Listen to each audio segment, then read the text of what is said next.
Yan guys, meron naman tayong D4D na Innova dito, Toyota. Aircon lang to mga gasa. Binaba natin ang evaporator nito.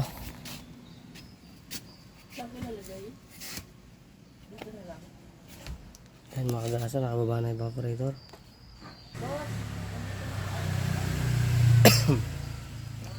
Kalas-kalas na ang evaporator nya. Tanggal na natin. Ayan yung mga konting wiring lang.